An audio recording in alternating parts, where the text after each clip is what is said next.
মনে রেখো বড় মাপে করা চায় আয়োজন। নির্বাচন কমিশনের আয়োজনে কোথাও কোনো খামতি নেই, বাস্তবিক আয়োজনে একেবারে বড় মাপের। সব থেকে বেশি কেন্দ্রীয় বাহিনী, সব থেকে বেশি কিউআরটি, এরই পাশাপাশি বহুতল থেকে নজরদারি, ড্রোনের ব্যবস্থা, সব রকম ব্যবস্থা সম্পূর্ণ।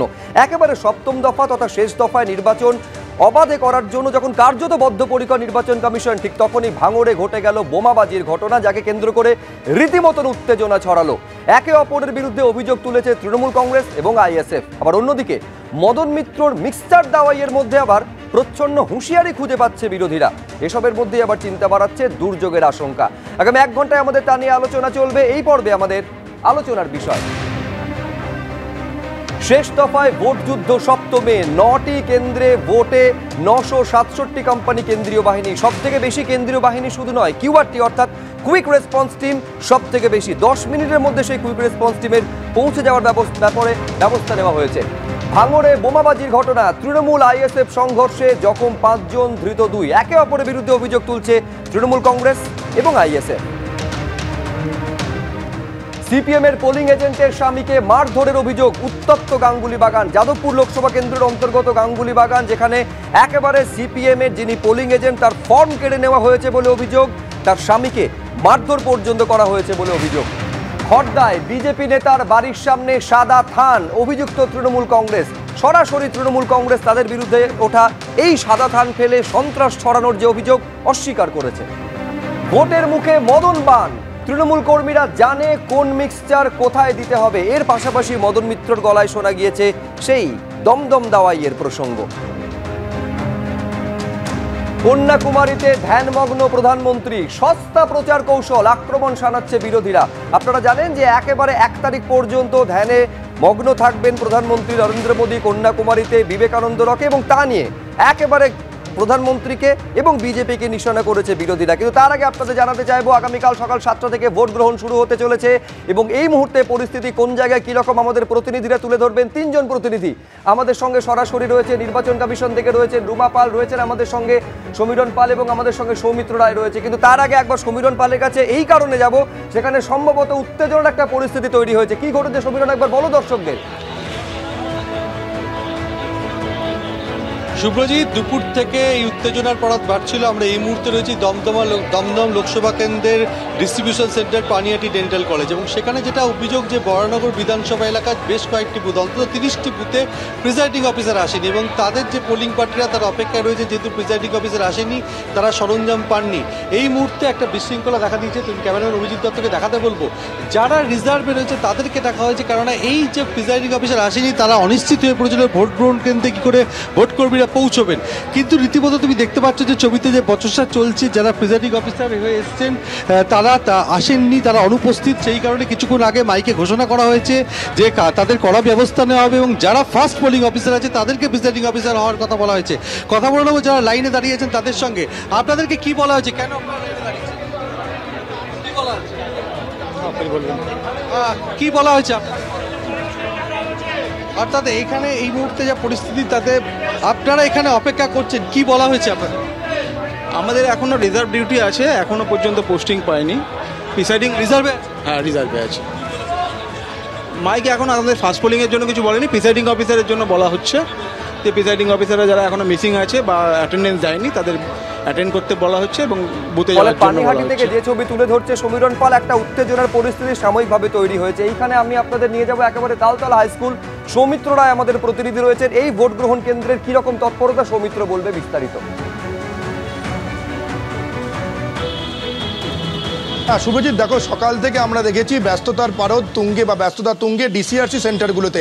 সেই ব্যস্ততা যত সন্ধে হচ্ছে এবং সন্ধে গড়িয়ে রাত বাড়বে, সেই ব্যস্ততা আছড়ে পড়বে কিন্তু এই বুথগুলোতে, অর্থাৎ যে বুথগুলোতে ভোট গ্রহণ শুরু হবে আগামীকাল সকাল 7টায়। এরকমই একটি বুথে আমি রয়েছি উত্তর কলকাতায় তালতলা হাই স্কুলে। এটি চৌরঙ্গি বিধানসভার অন্তর্গত। তোমাকে দেখাবো সেই বুথের ছবি। দেখো আমার ক্যামেরা পার্সন সৌরভ পাল দেখাচ্ছে। এটা চৌরঙ্গি বিধানসভার অন্তর্গত তালতলা হাই স্কুল। এখানে পোলিং স্টেশনের 161, 162, 164 164 থেকে 166 পর্যন্ত এখানে পোলিং স্টেশনে যারা ভোটার তারা এই যে বুথ রয়েছে, যে স্কুল রয়েছে, সেখানে ভোট দেবে। তুমি দেখো, তোমাকে ছবিটা দেখাচ্ছি, ইতিমধ্যেই সেন্ট্রাল ফোর্স, কেন্দ্রীয় বাহিনী তারা এই বুথে পৌঁছে গিয়েছেন। তারা তাদের একেবারে সশস্ত্র অবস্থায় এই বুথের একেবারে যে গেট, সেই গেটের সামনে দাঁড়িয়ে রয়েছেন সেন্ট্রাল বাহিনীর জওয়ান, তুমি দেখতে পাচ্ছ।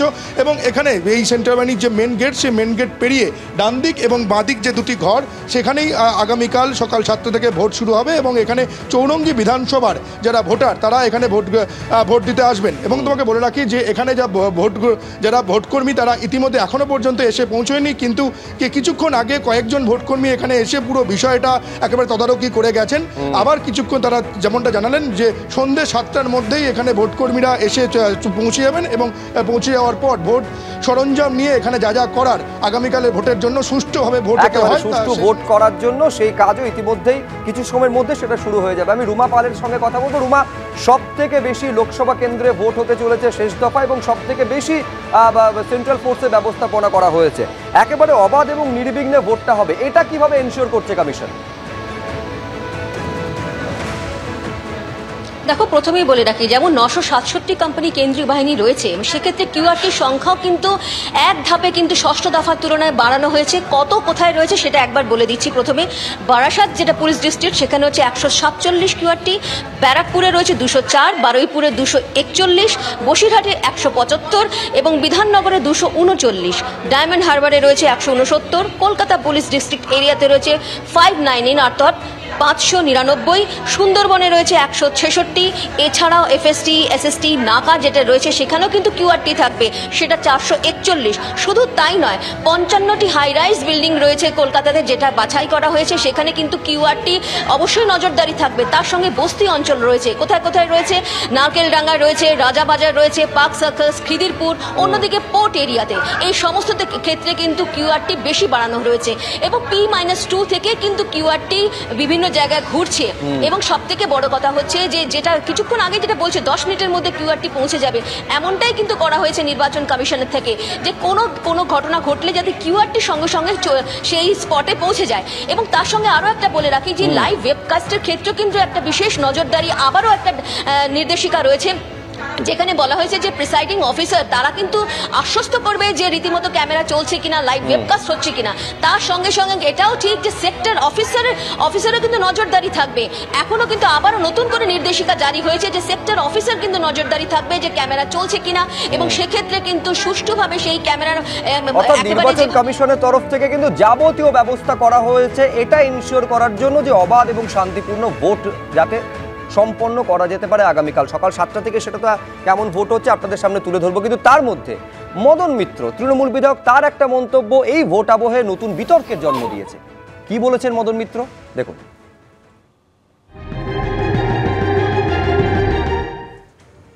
লরি মানে টাটা, জুতো মানে বাটা, আর দমদম মানে দাওয়াই।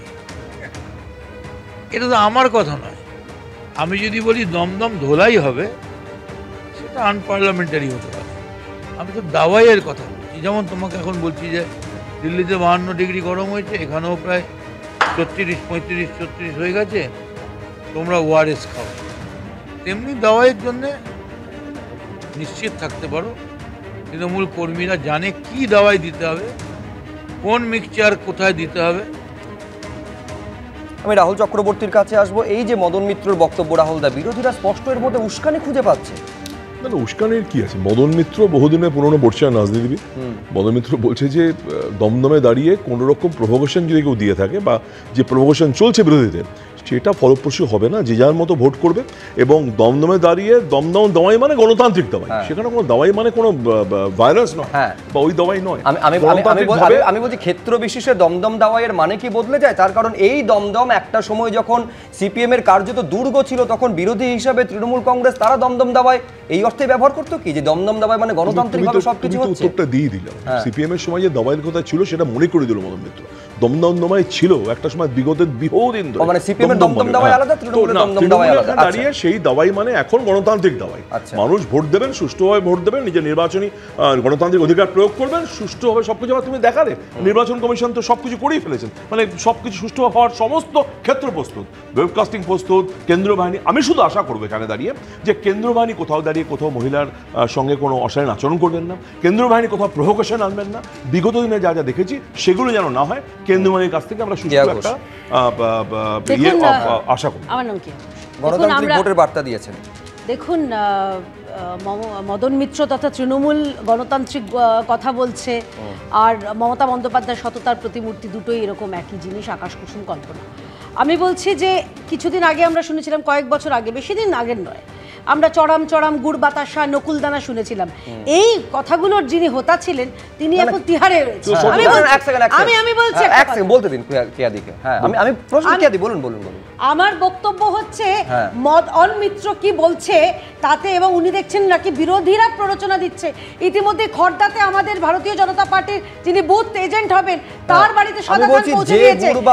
চড়াম চড়াম বক্তব্যের জন্য অনুব্রত মণ্ডলের সমালোচনা করতেন, আপনাদের প্রার্থীর মুখে সেই কথাগুলো শোনা যাচ্ছে। এই বুড়ো বয়সে আমি চাই না যে উনি চলে যান এই মুহূর্তে, আবার ওই আমি বলছি এক সেকেন্ড, আমি বলছি যেমন সিপিএম এর দমদম দাওয়াই আর তৃণমূলের দমদম দাওয়াই দুটো আলাদা, রাহুল চক্রবর্তীর ব্যাখ্যা অনুসারে। সেই রকম ভাবে কি অনুব্রত মণ্ডলের চরম চরম আর সজল ঘোষের চরম চরম আলাদা? সজল ঘোষ কি বলেছেন আমি জানি না, ফ্র্যাঙ্কলি স্পিকিং আমি বলে দিচ্ছি কি বলেছে, শুনে নিন আপনি। সজল ঘোষ বলছেন কোথাও চরম চরম হলে চরম চরম হবে, নকুলদানা দিতে হলে নকুলদানা, গুড় বাতাসা দিতে হলে গুড় বাতাসা, যেটা দিতে হবে। তারপর তিনি বলছেন কিন্তু আমি চাই ভোট হোক অবাধ, শান্তিপূর্ণ। আমি তাহলে স্পষ্ট করে বলে দিচ্ছি, যেটা সজলদা বলেছেন আমি স্পষ্ট করে বলে দিচ্ছি। দেখো, 2021-এর পর থেকে আমরা প্রতিবাদ করেছি, প্রতিরোধ করেছি। এবারে যদি আমাদের কার্যকর্তা, আমাদের কর্মীদের গায়ে হাত পড়ে, তাহলে তার পাল্টা পড়বে, এইটুকু বলি। মানে এরপরে বলবেন যে শান্তিপূর্ণ অবাধ ভোট হবে। আমি এখানে শতরূপ ঘোষের কাছে আসতে যাবো। শতরূপ, মদন মিত্রর কথা বলো বা সজল ঘোষের কথা বলো, ব্যক্তিগতভাবে কারণ নাম করে এটা কেউই বলেননি, কিন্তু আমি একটু পিছিয়ে নিয়ে যাই তোমাকে। তারিখটা হচ্ছে 11/5/2024। মদন মিত্র একেবারে নাম করে, সুজন চক্রবর্তী নাম করে বলছেন যে তৃণমূল কংগ্রেস কর্মীদের বলছি, তাজা হয়ে তৈরি থাকুন। ভোর 6টার সময় নির্দেশ পেয়ে যাবেন কি করতে হবে, ভোটের দিন কিভাবে মানুষকে সাহায্য করতে হবে ভোট দেওয়ার জন্য। আমরা দাঁড়িয়ে থাকবো, পাহারা দেবো, একটা যেন ফলস ভোট না পড়ে। এবং তিনি বলছেন সুজন চক্রবর্তীর পাকা চুল সাদা চুল পক্ষ কেশকে কটাক্ষ করে কালো করে দেবো। দেখুন, সুজন চক্রবর্তীর চুল ওরা কীভাবে কালো করবে জানি না, কিন্তু আমরা আশা করছি দমদমের মানুষ ভোট দিয়ে মদন মিত্রের মুখটাকে কালো করে দেবে। একটা কথা বলি, যেহেতু দমদম দাওয়াই নিয়ে অনেক বিজ্ঞের আলোচনা শুনলাম, আমি খালি মনে করিয়ে দিই, দমদম দাওয়াইটা কোনো বিরোধীকে দেওয়া হয়নি। যে সিপিএমের দমদম দাওয়াইয়ের কথা উঠলো না, দমদম দাওয়াই দেওয়া হয়েছিল যখন দুর্ভিক্ষে মানুষ মারা যাচ্ছিলেন, তখন মজুদদারি কালোবাজারি করে যে সমস্ত মজুদদাররা দুর্ভিক্ষ ঘটাচ্ছিলেন, মানুষকে না খাইয়ে মারছিলেন, শিশুদের মৃত্যুর কারণ হচ্ছিলেন, সেই মজুদদারদের গোদাম খালি করা হয়েছিল, দমদম দাওয়াই দিয়ে খাবারকে মানুষের মধ্যে বন্টন করা হয়েছিল। কাল যদি আবার ওই পরিস্থিতি হয় তাহলে বামপন্থীরা আবার দমদম দাওয়াই দেবে। এবার আমি একটা কথা বলি শুভ্র, মদন মিত্রর মতো এক্সপায়ারি ডেট পার হয়ে যাওয়া কিছু লোক কি বললো না বললো তার বিরাট একটা গুরুত্ব আমাদের দেওয়ার ইচ্ছে নেই, কিন্তু মুশকিলটা হচ্ছে ভোট শুরু হওয়ার কয়েক ঘন্টা আগে এই ধরনের প্ররোচনা আলটিমেটলি দলমত নির্বিশেষে যে কোনো দলেরই রাজনৈতিক একজন কর্মীর জীবন সংশয়ের কারণ হতে পারে। এবং আমি কেন বলছি শুভ্র, তোমার মনে থাকবে 2021-এ যখন শীতলকুচির ঘটনাটি ঘটেছিল, একজন মারা গেলেন সেন্ট্রাল ফোর্সের গুলিতে, তখন মমতা বন্দ্যোপাধ্যায়ের সঙ্গে পার্থপ্রতিম রায়ের ফোনের কনভারসেশন তোমরাও শুনিয়েছিলে, তোমাদের চ্যানেলে সবাই শুনিয়েছিল, যেখানে মমতা বন্দ্যোপাধ্যায় বলছেন পার্থ ভোটটা ভালো করে নাও, ভোটটা শেষ হলেই আমরা দেখব, এর ব্যবস্থা নেব, আইনিভাবে যা করার আমরা করব। 3 বছর কেটে গেল, কিচ্ছু হলো না। মাঝখান থেকে একটা তরতাজা ছেলের লাশের বিনিময়ে মমতা বন্দ্যোপাধ্যায় নিজের রাজনীতিটা খেলে বেরিয়ে গেলেন। মদন মিত্ররা এই ধরনের কতগুলো কথা বলে দলে কোনো গুরুত্ব নেই, মন্ত্রিত্ব চলে গেছে, এখন নিজেদের মুখটাকে নিজেরা টিভিতে দেখার জন্য মাঝে মধ্যে এই ধরনের কথাগুলো বলে খবরে আসার চেষ্টা করেন। মাঝখান থেকে সাধারণ কর্মীরা তাদের জীবন সংশয় ঘটে, যে কোনো রাজনৈতিক দল এবং রাজনৈতিক নেতার আজকে সংশয়ের কথা বলছি আমি এইখানে নিঃসন্দেহে ভাঙড়ে প্রসঙ্গ আনতেই হবে, তার কারণ ভাঙড়ে বোমাবাজির ঘটনা ঘটেছে। শুধুমাত্র দমদম দাওয়াইয়ের কথা বলা নয়, একেবারে কেন্দ্রীয় বাহিনীকে পর্যন্ত হুঁশিয়ারি দিয়েছেন মদন মিত্র। তিনি বলছেন যে লাঠি চালানোর চেষ্টা যদি করে বা অযথা গায়ে হাত দেওয়ার চেষ্টা যদি করে, সেই লাঠি কেড়ে নেওয়ার ক্ষমতা তৃণমূল কংগ্রেসের রয়েছে। কি বলেছেন মদন মিত্র দেখুন।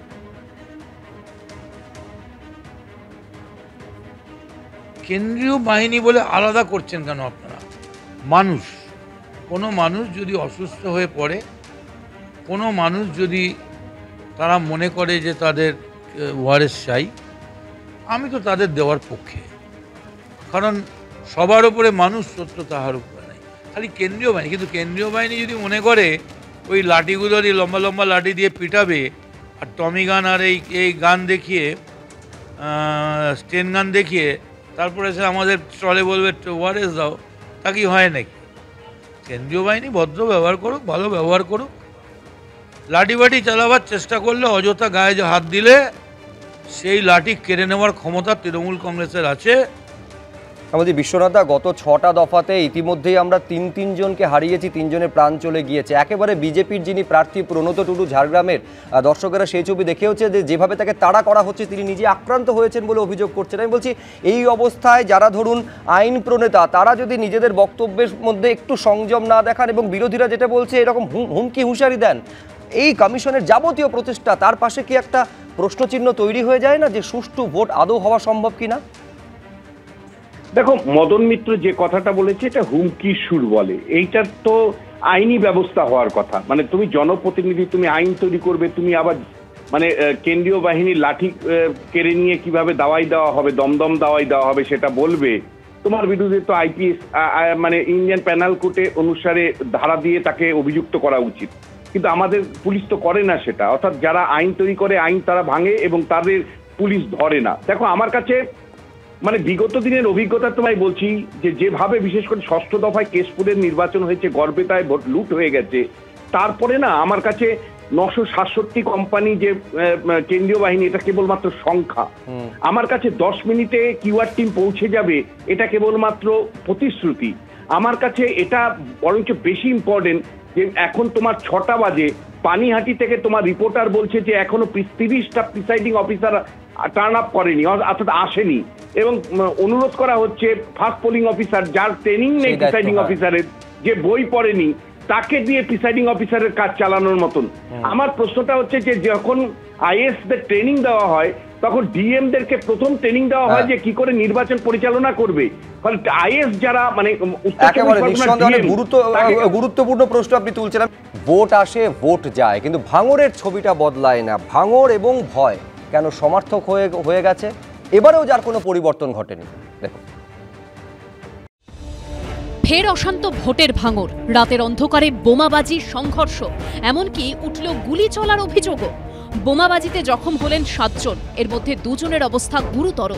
ভাঙড়ের ভোগালী 2 নম্বর পঞ্চায়েতের অন্তর্গত বানিয়ারা গ্রাম। শনিবার শেষ দফার লোকসভা ভোটে ভোট গ্রহণ হবে এখানেও। কেন্দ্রটি পড়ছে যাদবপুর লোকসভা কেন্দ্রের মধ্যে।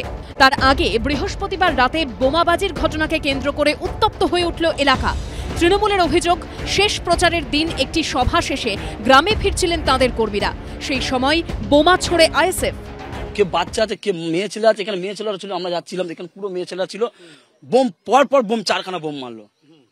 বোম মারার পর ফের দেখছি, ফের লাইট মেয়ে দেখছি, আমরা মেশিন হাত বড় বড় হেঁসো, বড় বড় সব দা এসে এগুলো সব পুরো বোম তো মারার পর 4টে ছেলে আমাদের পুরো 12 জন আহত হয়েছে। তার মধ্যে 4 জন সব থেকে বেশি গুরুতর আহত। এই আক্রমণটা চালায় আইএসএফরা। বোমাবাজির ঘটনায় গ্রেপ্তার করা হয় শেখ মোয়াজ্জেম ও শেখ নাসিরউদ্দিন নামে 2 জন আইএসএফ কর্মীকে। যদিও তৃণমূলের বিরুদ্ধেই পাল্টা অভিযোগ করেছেন ধৃত আইএসএফ কর্মীর স্ত্রী। পুরো ষড়যন্ত্রের ওপরে এইটা করেছে, ওদের শওকত মোল্লা করিয়েছে, ওই বুদ্ধি থেকে হয়েছে। আর ওরা পুরো শুরু থেকে ওরা বোম মেরে মিছিলটা বার করেছিল, তারপরে টিএমসিরা এবার বোম ছিল, বোম এবার তখন ওরা মদ খেয়ে মাতাল ছিল, নাচতে নাচতে ওই লুইয়ের বাটমটা খুলে যায়, খুলে গিয়ে বোমটা তখন নিচেই পড়ে যায়, গেলে ওই বোম বাস্ট হয়ে ওদের বোমে ওদের পুড়ে গেছে। ঠিক এই জায়গায় ঘটনা ঘটে। কলকাতা পুলিশের কর্মীরা যেমন রয়েছেন, কলকাতা পুলিশের আধিকারিকরা রয়েছেন, কেন্দ্রীয় বাহিনীর জওয়ানরা রয়েছেন, তারা যেটা একেবারে বলছেন যে তারা এই গোটা এলাকাকে ঘিরে রাখছেন আপাতত। ক্যামেরা পার্সন প্রবীরকে বলবো সেই ছবিটা দেখাতে। এখানে যে বোমাবাজি হয়েছে তার প্রকৃষ্ট প্রমাণস্বরূপ যেটা দেখা যাচ্ছে, এখানে কিন্তু এখনো পর্যন্ত বোমার সুতলি পড়ে রয়েছে। বৃহস্পতিবার রাতে বোমাবাজিতে আহত 4 জনকে নিয়ে আসা হয় এসএসকেএমে। ওরা আসলে আমার কাকুকে মারার টার্গেট, আমার কাকুকে মেরে দিলে ওরা ভোটটা আরামসে করতে পারবে, এটাই ওরা অঞ্চলটা পুরো নিতে চাইছে। ওটা আইএসএফের হারমাত বাহিনী, আইএসএফের হারমাত বাহিনী মেরেছে। এসএসকেএমে ভর্তি রয়েছেন ভোগালী 2 নম্বর অঞ্চলের বানিয়ারা গ্রাম পঞ্চায়েতের তৃণমূলের সদস্য রফিক খান ও তৃণমূল কর্মী হাবিবুর রহমান। আইএসএফ আশ্রিত সমাজ বিরোধীরা তারা বোম চার্জ করে, 2-3টে বোম চার্জ করে, 4 জন মোট 7 জন ইনজুরি হয়েছে, 4 জনকে আমরা মানে পিজি হসপিটালে আমরা পাঠিয়েছি, ট্রমা কেয়ার সেন্টারে। আসলে আজ বিকেলে নওশাদ সিদ্দিকী এই সমাজবিরোধীদের নিয়ে, এই ওইদুল, কারিমুল, রাইনুর এদেরকে নিয়ে আজ বিকালে বৈঠক করে, রুদ্ধদ্বার বৈঠক করে, তারপরে এই ঘটনা। আমরা অবিলম্বে নওশাদের গ্রেপ্তার চাইছি। চোর মাচায়ে শোর, দোষ করছে তৃণমূল কংগ্রেস, সেটাকে ধামাচাপা দেওয়ার জন্য, সেটাকে চেপে দেওয়ার জন্য আইএসএফ এর নামে দোষারোপ করছে। তৃণমূল তাদের পার্টি অফিস পুড়িয়ে আইএসএফ এর ছেলেদের নামে মিথ্যা কেস, তাদের বাড়ি ঘর পুড়িয়ে দিয়ে আইএসএফ এর নামে মিথ্যা কেস, তারা বোম চার্জ করে আইএসএফ এর নামে মিথ্যা কেস দেওয়া আইএসএফ কে আটকাতে পারেনি। আহত তৃণমূল কর্মীদের এসএসকেএমে আনা হলে বৃহস্পতিবার রাতেই তাঁদেরকে দেখতে যান অরূপ বিশ্বাস ও সায়নী ঘোষ। হিন্দোল দে, পার্থপ্রতিম ঘোষ ও সত্যজিৎ বৈদ্যর রিপোর্ট, এবিপি আনন্দ। পঞ্চায়েত নির্বাচনে সলিলদা, আপনার নিশ্চয়ই মনে আছে কিভাবে অবাধে সন্ত্রাস চলেছিল ওই ভাঙড়ে। শুধু ভাঙড়েই মারা গিয়েছিল পঞ্চায়েত নির্বাচনে 7 জন, এবং তারপর দর্শকেরাও জানেন যে মুখ্যমন্ত্রী, উদ্বিগ্ন মুখ্যমন্ত্রীর নির্দেশে এই ভাঙড়কে আনা হলো কলকাতা পুলিশের মধ্যে। যে তারপরেও ছবিটা কিছু বদলালো না। ছবিটা বদলাবে কেন? পলিটিক্যাল ক্যারেক্টার তো চেঞ্জ হয়নি। এই যে বললো, এই যে শওকত মোল্লা যে বলল, এ তো এন্টায়ার ও তো ইস্ট ক্যানিংয়ের এমএলএ, উনি কি করে এই ভাঙড়ে আসেন? বিজয়গঞ্জ বাজারে যে ঘটনা ঘটেছিল, ভাঙড়ে একদম পর্যবেক্ষকের দায়িত্বে তৃণমূল কংগ্রেস। পর্যবেক্ষক অনেকদিন ধরে দায়িত্ব আছে।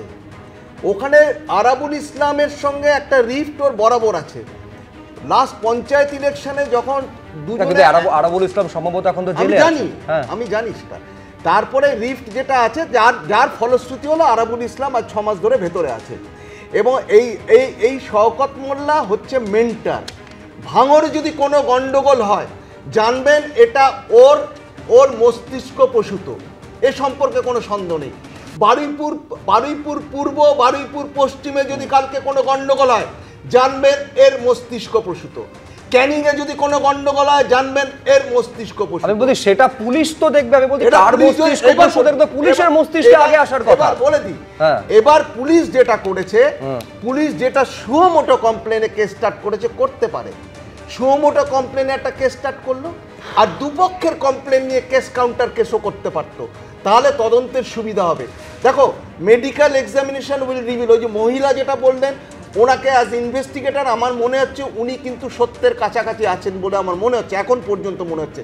ইনজুরিটা বলবে, injury, the bomb injury will speak, যে এটা তাদের ওখানে ব্লাস্ট করে ইনজুরি হয়েছে, অথবা it is thrown from some outsider বা অ্যাট এ ডিস্টেন্স, সেটা কিন্তু পরিষ্কার রিভিল হবে। সেই অ্যাকুমেন্ট, সেই ডিটেকটিভ এবিলিটি প্রয়োগ করবে কিনা পুলিশ, যদি না করে থাকে সেটা অন্যায় হবে। The case should have been taken over by DD, Kolkata পুলিশের ডিডিকে টেক ওভার করা উচিত ইনস্টেড অফ লোকাল পুলিশ। যদি এটা করতে পারে, আমার মনে হয় ট্রুথ উইল রিভিল। এবং যদি রিভিল না করে, আমি বলছি ভাঙড়ে কিন্তু দেয়ার উইল বি রিপিটেশন। কিন্তু আমি বলছি বোমা, আমি রাহুল চক্রবর্তীর কাছে আসবো, বোমা ছোড়া হয়েছে নাকি নিজেদের বোমাতে ফেটে এই 5 জন জখম হয়েছেন সেটা নিয়ে তর্ক থাকতে পারে, কিন্তু এটা নিয়ে কোনো সংশয় নেই যে বোমা মজুত করা হচ্ছে ভাঙড়ে। আমি বলছি কলকাতা পুলিশের মতন একটা দক্ষ পুলিশ ব্যবস্থার মধ্যে ভাঙড় আসার পরে কেন আমাদের এই ছবি দিনের পর দিন? পঞ্চায়েত নির্বাচনে যা দেখেছি, কেন লোকসভা নির্বাচনের মুখে আমাকে একই জিনিস দেখতে হবে? রাহুলদা, প্রথম কথা হচ্ছে শুভ্র, সলিলদা মোটামুটি মাইন্ডসেট করে নিয়েছিলেন যে দোষটা কালঘাটে যাওয়া হবে, প্রথম কথা। দ্বিতীয়ত দেখো, যার কথা বারবার বলা হতো ভাঙড়ে নাকি সন্ত্রাস করছে আরাবুল ইসলাম, বারবার বলা হতো, এবং সমস্ত তৃণমূল কংগ্রেসের দিকে অভিযুক্ত তীর তুলত, সে তো নেই এখন ওখানে। আর আমরা যখন বারবার অভিযোগ করেছি যে ভাই এখানে দাঁড়িয়ে নওশাদ সিদ্দিকীর নেতৃত্বে আইএসএফ সন্ত্রাস চালাচ্ছে, ধর্মীয় বিভাজন করছে, ঘরে ঘরে ঢুকে সন্ত্রাস চালানো হচ্ছে, এটাকে থামানো উচিত। মুখ্যমন্ত্রী নিজে দাঁড়িয়ে আলাদা করে থানা ঘোষণা করলেন, থানা হলো। আজকেও দাঁড়িয়ে যেভাবে যে সন্ত্রাস চালাচ্ছে, একদম রাজনৈতিক তর্জের মধ্যে যাচ্ছে না, পুলিশ আটকাতে পারছে না, নির্বাচন কমিশনের কোনো ভূমিকা নেই। দ্বিতীয় কথা হচ্ছে যে আজকে সলিল একবার বললেন না, এই নওশাদ সিদ্দিকী আজকে নয়, দিনের পর দিন ধরে শুধু, আমি জানি না সিপিএম বা কংগ্রেস তাকে ধোঁয়া দিয়ে কোথায় নিয়ে এসছে এখানে দাঁড়িয়ে। দ্বিতীয়ত, ওই নওশাদ সিদ্দিকী এমন একটা জায়গায় এমন সন্ত্রাস তৈরি করেছে যে এখন যা এর আগে যা হতো তৃণমূল কংগ্রেসের, এখন সম্পূর্ণ দাঁড়িয়ে আইএসএফ একদম সেটাকে সন্ত্রাসের আতুর ঘর তৈরি করেছে। একটা কথা বলছি, তো এর তো জবাব দিতে হবে। আরাবুল তো নেই এখন। আচ্ছা, সিপিএম ধোঁয়া দিচ্ছে, বেশ সদর। সেটা হচ্ছে, আচ্ছা সিপিএম বলেছিল যে আরাবুল ভাঙড়ে সন্ত্রাস করছে, কিন্তু আরাবুলকে গ্রেপ্তার করার কথা মানে ক্ষমতা তো সিপিএম এর নেই, করেছে তো মমতা ব্যানার্জি। তার মানে সিপিএম যেটা বলেছিল সেটা মিথ্যে বলেনি, মমতা ব্যানার্জি বুঝেছেন, গ্রেপ্তার করেছেন, তাই তো। 2, শওকত মোল্লা বোম ছোড়ে রাত দিন, এটা কে বলেছিল শোনা? সিপিএম তো বলেনি, বলেছিলেন রাজ্যের মুখ্যমন্ত্রী মমতা বন্দ্যোপাধ্যায়, গোটা বাংলার মিডিয়ার সামনে, গোটা বাংলার মানুষের সামনে। রাজ্যের মুখ্যমন্ত্রী যে লোকটাকে চিহ্নিত করে বলেছিলেন যে তুই সারাদিন বোম বানাস, বোম ছুড়িস, আজকে সেই লোকটাকে অবজারভার করে রেখে দিয়েছে যাতে ওখানে ভালো করে বোমাবাজির চর্চাটা হয়। আমি এখানে জিজ্ঞেস করছি শুভ্র, এখানে ভাঙড়ে আজকে তৃণমূল যে অভিযোগগুলো করছে, এক অভিযোগ তো তৃণমূল পঞ্চায়েত ভোটে তুমি যে ঘটনার কথা বললে, আমি বলছি শতরূপ, এটা ব্যক্তি শওকত মোল্লা বা ব্যক্তি আরাবুল ইসলামের প্রশ্ন নয়, আমার সেই একই প্রশ্ন, সেটা হচ্ছে সাধারণ মানুষকে নিরাপত্তা দেবে পুলিশ। এই উদ্বেগটা তো স্বয়ং মুখ্যমন্ত্রী ছিল বলেই তো তিনি কলকাতা পুলিশের আন্ডারে গোটা ভাঙড়কে নিয়ে এসেছিলেন। তারপরেও এই ছবিটা আমাদের দেখতে হচ্ছে। মুখ্যমন্ত্রী 10 সেকেন্ড, মুখ্যমন্ত্রী কি কোন থানা কোথায় কি বানালেন না বানালেন তাই দিয়ে তো কিছু হয় না। মুখ্যমন্ত্রীর পলিটিক্যাল ইন্টেনশনটা কি? যে লোকটাকে আপনি ভালো করে জানেন যে সে রাত দিন বোম বানায়, বোম ছড়ে, তাকে গ্রেফতার করার বদলে আপনি তাকে এমএলএ করেছেন, তারপরে আপনি বলছেন থানা বানিয়ে আপনি উদ্ধার করে দিয়েছেন। আমরা একটা কথা শুনতে অভ্যস্ত শুভ্রজিৎ, যে অবাধে ভোট হচ্ছে, এখন দেখছি অবাধে এখানে বোমাবাজি চলছে। এটাই হচ্ছে সৌজন্যে তৃণমূল কংগ্রেস। আর শওকত মোল্লা সম্পর্কে, শওকত এমএলএ হয়েছে, সে বোম বাঁধে, তাকে বোম বাঁধে জানার পরেও মমতা বন্দ্যোপাধ্যায় তাকে জেড ক্যাটাগরি সিকিউরিটিতে প্রমোট করেছে। অর্থাৎ মমতা ব্যানার্জি যেগুলো প্রমোট করে এগুলোকে তো মমতা বন্দ্যোপাধ্যায় একদম ইন্ধন দিচ্ছেন। আর আমি তৃণমূল মুখপাত্রকে বলছি, উনি কি জানেন না, উনি কি এইটুকু মানে বেসিক নলেজ নেই আপনার, যে এই যে রাজ্যের খালি ভোট পরিচালনার দায়িত্ব হচ্ছে নির্বাচন কমিশনের, কোথায় তৃণমূল বোমাবাজি করবে তার জন্য নির্বাচন কমিশনকে দেখতে হবে। তৃণমূল মানুষকে ভয় দেখাবে, বিজেপির সাথে নেই, ধান পাঠাবে, কারণ বাড়িতে গিয়ে ধমকি দিচ্ছে। আমাদের কাছে এই মুহূর্তে খবর আছে ডায়মন্ড হারবারে তৃণমূলের আমি বলছি, আমি যাদবপুর লোকসভা কেন্দ্রে শুধু ভাঙড়ের ছবিটা নয়, একইভাবে আমি গাঙ্গুলি বাগানের ছবিটাও দেখাতে চাইবো, যেখানে শতরূপ ঘোষের দলের পোলিং এজেন্ট, তিনি তার স্বামীকে মারধর করা হয়েছে। এই ছবিটা হচ্ছে আপনাদের দেখাতে চাইবো গাঙ্গুলি বাগানে, যেখানে সিপিএমের যিনি পোলিং এজেন্ট তার ফর্ম কেড়ে নেওয়া হয়েছে বলে অভিযোগ। এর পাশাপাশি ওই পোলিং এজেন্টের স্বামীকে মারধর করা হয়েছে এবং সরাসরি অভিযোগ করা হচ্ছে পুলিশি নিষ্ক্রিয়তার অভিযোগ, যে পুলিশে বারবার জানানো সত্ত্বেও কোনো ব্যবস্থা পুলিশ নেয়নি। দেখুন একবার।